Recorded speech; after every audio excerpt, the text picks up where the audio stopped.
चलिए, मैं औरंगाबाद शहर की आवाम का तहे दिल से शुक्रिया अदा करता हूँ।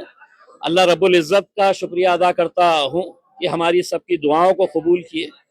हमारे पार्टी के सदर जनाब बैरिस्टर असदुद्दीन अवैसी साहब, अकबरुद्दीन अवैसी साहब, मजलिस के तमाम जिम्मेदारान और इस शहर की वो आवाम जिसने पिछले 10-12 सालों से मजलिस का भरपूर साथ दिया है, और उन्हीं की दुआओं, उन्हीं की ताकतों की वजह से आज अल्हम्दुलिल्लाह यहाँ पर हम 30 से ज़्यादा सीटें हासिल कर चुके हैं। और इंशाल्लाह हमारा आंकड़ा जो है वो हम 33 सीटें हम जीत रहे हैं। यानी कि भारतीय जनता पार्टी के बाद अगर कोई दूसरा पक्ष यहाँ पर सबसे मजबूत साबित हुआ है तो वह मजलिस इत्तेहादुल मुस्लिमीन साबित हुआ है। और हमें खुशी है, हम आवाम का तहे दिल से सर झुकाकर उनका शुक्रिया अदा करते हैं कि वो लोगों ने एक मरतबा फिर मजलिस के ऊपर भरोसा जताया, और ऐसे ऐसे आम लोगों को जो हमने टिकट दिया वो लोग आज मजलिस के टिकट के ऊपर चुन के आए हैं। हम उन्हें भी मुबारकबाद देते हैं और उम्मीद करते हैं कि औरंगाबाद शहर के विकास के लिए हम कटिबद्ध रहेंगे। हम पूरी कोशिश करेंगे शहर के अंदर अच्छा विकास हो, और भारतीय जनता पार्टी जो सिंगल लार्जेस्ट पार्टी बन के आई है वो शहर के लिए अगर कुछ अच्छे फैसले लेती है तो हम उनका साथ देंगे, और अगर नहीं लेती है तो हम एक विरोधी पक्ष का जो रोल होना चाहिए वो बखूबी अच्छी तरीके से निभाएंगे।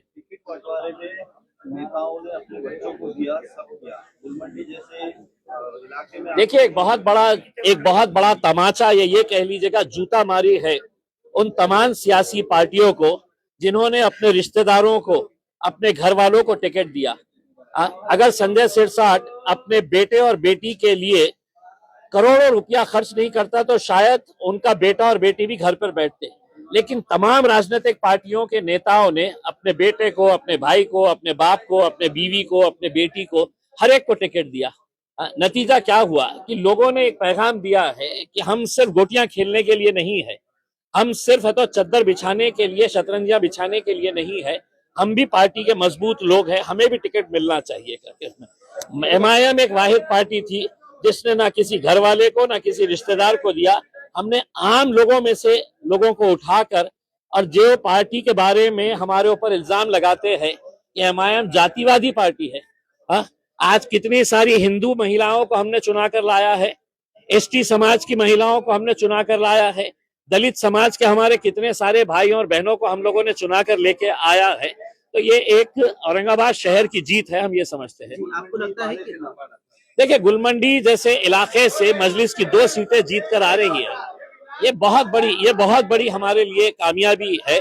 हम एक इलाके के तौर के ऊपर नहीं देख रहे हैं, हम ये शहर के अंदर अपना जाल कैसे फैलाए हैं, लोग क्यों हमारा साथ दे रहे हैं, क्योंकि लोगों को अब यकीन आया है कि हमको ये सेना पे भरोसा नहीं है, हमको ये पार्टी के ऊपर नहीं है। कांग्रेस एनसीपी तो बिल्कुल खत्म कर दिए है उसमें अंदर। तो मजलिस के साथ अपने काम की बुनियाद के ऊपर और लोगों के यकीन के ऊपर हम खड़े उतरते हैं, इस वजह से साथ दिए। इसी तरह मालेगांव में भी सिंगल लार्जेस्ट पार्टी स्थापित हुई है एमआईएम। देखिए, आप पूरे महाराष्ट्र के अंदर देखिए कि गोवंडी के अंदर हम लोगों ने 4 सीटें जीते हैं, मुमरा के अंदर हम 5 सीटें जीते हैं, धुलिया में अभी तक हमारे 8 सीटें जीत चुके हैं, अमरावती में 9 सीटें जीते हैं, परभनी में 1 सीट जीते हैं, जालना में 2 सीटें जीते हैं, अकोला में 3 सीटें जीते हैं। तो मैंने ओवैसी साहब को कहा था कि ओवैसी साहब, इंशाल्लाह जहां जहां पर भी हम इलेक्शन लड़ रहे हैं, इंशाल्लाह वहां पर मजलिस की नुमाइंदगी आपको देखने को मिलेगी। कहीं ज्यादा है, कहीं कम है, लेकिन है। चला आता मराठीत आम्हाला सांगा। स्ट्राइक रेट आपला सबसे अच्छा है। कुछ नहीं, ये नहीं हटा दो।